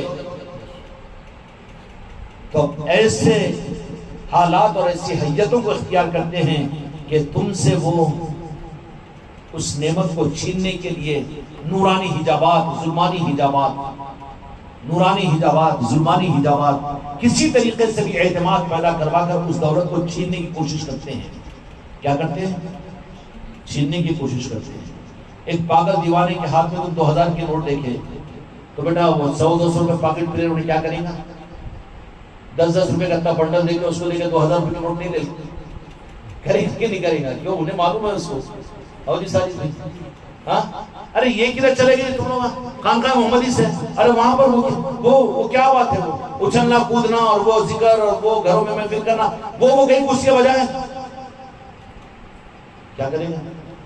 اس لیے جب دولتیں اور نسبتیں مل جاتی ہیں تو اس کو سنبھالنا اس سے زیادہ ضروری ہوتا ہے۔ خطرات میں نہیں پڑنا، عقل اللہ نے دی ہے۔ ہم تو کل بھی یہ بات کہہ دیے ہیں کہ ہمارے مریدین میں سے کسی مرید کو بھی اگر اس معاملے کے اندر کوئی الجھن ہو تو راست غریب نواز کا مراقبہ کرو اور غریب نواز کی چوکھٹ پر اپنے ماتھے کو ٹیک کر کہہ دو، غریب نواز آپ ہماری مدد کیجئے، اگر یہاں پیر میں گڑبڑ ہو گئی ہے تو ہم تو آپ کے ہیں، آپ ہم کو سنبھال لیجئے، خدا کی قسم میرے غریب نواز مجھے سنبھال لیجئے، ضائع ہونے نہیں دیں گے۔ لیکن درمیان میں جو جانتے ہیں نا، ایسے معاملہ یہاں پر اس گھر کے ساتھ بھی ہوا، الجھا دیا گیا، نہیں وہ ویسا نظام ہے، یہ ایسی بات ہے، وہ ویسا ہے، یہ ایسا ہے، جن پر یہ لوگ اعتماد کیے تھے، اعتماد کیے تھے، اعتماد ان لوگوں کا کیا، ہم خود بھی تو انہوں کیا اعتماد کریں گے جتنا ہم اپنے اعتماد کیے تھے ان پر، لیکن انہوں نے الٹی چابی گھمائی، کچھ دنیا کو بتا کر، کچھ اس طرح کے چمتکاروں کو بتانے کے بعد میں مطمئن ہو کر نہیں وہ چیز وہ صحیح نہیں ہے، یہ نہیں ہے، یہ نہیں ہے۔ آخر ہمارے سامنے ادب شریف میں بات آئی تو بولے کہ بچوں کے اوپر اولیاء کے انتظام کیسے پوچھتے تھے، تو میں نے کہا کہ حضرت بولے تھے اس وقت میں، آپ نے کہا کہ وہ سبیہ بازی کے اوپر اولیاء کے نظام ہے، تو پھر جب عورتوں پر نظام ہو سکتے ہیں بزرگوں کی شفقت ہے تو اس بچے پر کیوں نہیں ہو سکتے؟ یہ سوال جب ہم کیے تو نکو نا، کیوں کہ قیمتی دولت ہے، وہ میری وجہ سے نہیں ملی، کیوں اس طرح کے درمیان کے اندر میں جو ان نظاموں کی حقیقت کو جانتے ہیں، ارے وہاں گئے تو شیعہ بن جائیں گے جی، تو وہاں گئے تو وہ ہو جائیں گا جی، انہوں وہابی چھینک کیا ہے جی، انہوں تبلیغی چھینک کیا ہے جی، سنیوں کو انہوں تبلیغی پر چکر میں ڈالنے کے لیے تو رہیں گے تیار۔ ارے وہاں کے شب و روز کا ایک ایک لمحہ یہ بتائے گا نا تجھے کہ وہاں کا نظام کیا ہے، تو اندھا ہے تو لوگوں کو کیوں اندھا کر رہا ہے؟ مت جاؤ خانقاہ محمدی کو، ارے مت جاؤ، کیا ہے وہاں پر؟ کون سی تبلیغ ہے، کون سی وہابیت، کون سی نجدیت ہے؟ جتنا علل اعلان پوری دنیا کے اندر میں وہاں سے اولیاء کے نظام کی خدمتوں کو کیا بات ہے، ان کی نظر عنایت کے سپنے میں چل رہے ہیں۔ ہم کیا ہمارے بچے، ہمارے مریدوں کا ایک ایک گھر اور پھر اسی طریقے سے پوری دنیا کے اندر میں ایک نظام بنا ہے، بنا کے نہیں بنا، لیکن بڑی اگر نعمتیں نسبتیں اگر مل جاتی ہے بزرگوں کی، مل جاتی ہے۔ ابھی مغرب سے پہلے ساجد نے آ کر اپنی بشارتوں کو سنایا، بزرگاں سنبھالتے ہیں ان کو، اشارات اور بشارتوں کے اندر میں بات کو لا دیتے ہیں، انسٹیشن دیتے ہیں، یہ بزرگوں کی نظروں میں آنے کی علامت ہے کہ وہ ضائع ہونے نہیں دیتے۔ وہ ہمارے جیسے جھٹکپا نہیں ہوتے، ارے میرا نہیں تو جان دو، اس کو ہٹا دو، نہیں۔ جو اہل طریقت حقیقت میں اللہ والا ہوتا ہے نا، وہ کبھی اپنی نسبتوں سے جڑے ہوئے کو کبھی اپنی ذات سے کاٹتا نہیں ہے۔ وہ اگر کاٹے گا تو اوپر کے بزرگ اس کو کاٹ دیں گے۔ ہاں یہ الگ بات ہے کہ چھوڑا ہوا رہتا ہے لیکن کاٹ نہیں سکتا، اس لیے وہ بزرگوں کا نظام ہوتا ہے کہ اس کو انسٹرکشن دیتے ہیں، بشارتوں میں اشارے کر دیتے ہیں کہ یہ بات ہے، یہ بات ہے، رجوع ہو جاؤ۔ اس لیے تو ہم نے کل کہا تھا، کل کی مجلس کے اندر میں، کہ ان معاملات کے اندر میں کوئی وسوسے کی بات ہو تو تمہارے لیے تو دروازہ کھلا ہوا ہے غریب نواز کا، غوث اعظم کا، وہاں سے کلیریفیکیشن ہو جائے گا، وہ پھر تمہیں تیار کر کے جہاں حق ہے وہیں پر پہنچائیں گے، ان کی بات میں تو شک نہیں ہو سکتا۔ اس لیے میرے بچوں، اگر یہ نسبتیں ملی ہوتی ہیں جان دے دو، لیکن نسبتوں کو مت چھوڑو، کیونکہ یہی نسبت تم کو دنیا میں بھی کسی کے سامنے محتاج نہیں بنائے گی، کسی کے سامنے ہاتھ پھیلانے والا نہیں بنائے گی۔ یہی نسبت تمہارے قبر کے اندر میں تمہارے قبر کو نور کا گہوارہ بنائے گی، اور یہی نسبت میدان محشر میں ہر ایک نفسی نفسی کے عالم میں ہوگا۔ امت کے نمونے کے لیے سنا ہوگا نا مولویوں کے بیانوں میں کہ نبی بھی نفسی نفسی کہہ رہے ہوں گے، لیکن وہ اولیاء نبی سے بڑھ کر نہیں ہوتے اولیاء، لیکن ان کی خاصیت ہے اللہ نے ان کو یہ عطا فرما دیا کہ وہ نفسی نفسی میں نہیں ہوں گے، بلکہ وہ اولیاء امت کے موتیوں کے ممبروں پر جلوہ افروز ہوں گے۔ یہ یوں دیکھیں گے، یہ اتنے اونچے ممبروں پر یہ بند نواز، یہ راجن شاہ ولی، یہ غریب نواز اور یہ صابر پاک، یہ تاج الاولیاء، ممبروں پر ان کو دیکھنا پڑے گا۔ اب انہیں کتنا شرمندہ ہوگا، میں تو ان کو شرک ہوتا تھا ان کے پاس جانا، کتنا شرمندہ ہوگا وہاں پر، اللہ کتنا ناراض ہو جائے گا، کتنا دل کو بدل دے گا۔ اس لیے نسبتیں اگر ملی ہوئی ہے تو اس کو سنبھالنے کی بھی کوشش کرو۔ عطائیں ان کی ہوتی ہے تو وہ چھینتے نہیں ہیں بلکہ آخر وقت تک سنبھالتے ہیں۔ ہم نے خواجہ خواجگان سے سوال کر لیا کہ سرکار آپ کے نام کے اوپر اتنا امت کو دھوکہ ہو رہا ہے تو پھر آپ اس پر گرفت کیوں نہیں کرتے؟ کہا کہ سید صاحب گرفت اس لیے نہیں کرتے کہ ہم جانتے ہیں اگر ہم گرفت کر لینا تو ان کے لیے بچنے کا کوئی راستہ نہیں ہوتا، اگرچہ کہ زبان سے وہ کلمہ پڑھنے والے ہی ہو، اگر اس کے لیے اگر اس کا دل دکھتا ہے تو مدینے والے کے امت کی ہونے کی حیثیت سے میرے آقا کی تکلیف کا باعث بنے گا۔ اس لیے اولیاء کی مجبوری یہ ہوتی ہے کہ کسی کو کاٹتے نہیں ہیں اپنے سے وہ، اور جو کاٹ دیں وہ نہیں، وہ نہیں، وہ نہیں، وہ نہیں، یہ نہیں، وہ تو اصلاح کے لیے قریب لینے کے لیے کرتے ہیں، لیکن جو کاٹ دے کہ نہیں انہیں نکل گیا، اس کو نکال دیا، میں اس کو نکال دیا، نہیں، یہ نہیں ہوگا۔ وہ حق والا ہوگا تو نکالے گا نہیں، بلکہ بچانے کا راستہ بتائے گا، بچانے کا راستہ بتائے گا۔ اس لیے اگر اولیاء کی نسبت اگر ملی ہوئی ہو تو اس کو سنبھالنے کی، اور کتنا سنبھالنا، چاہے دنیا ختم ہو جائے، دنیا لوٹ جائے، دنیا برباد ہو جائے، لیکن یہ نسبت ان کو جو ہر جگہ سنبھالے گی، اس نسبت کو کبھی چھوڑنا نہیں اور اس کو ضائع نہیں ہونے دینا، چاہے کتنا ہی روح ڈھال کر، کتنے ہی 11 میٹر کا ہرا صافہ بن کر سامنے آ جائے اور 8 چھلے پہن کر آ جائے اور موٹے منگوں کا تاگا پہن کر آ جائے اور بات کر کے آگ کو اگلنے والا سامنے آ جائے اور ہاتھوں کو اٹھا کر انگار لگانے والا آ جائے، لیکن نہیں، وہاں پر یا غریب نواز کی صدا لگاؤ یا غوث العظم کی صدا لگاؤ، وہ تمہاری دستگیری اور مدد کو پہنچ جائیں گے۔ اللہ تعالیٰ اس حق کے نظام کو سمجھنے کی توفیق عطا فرمائے۔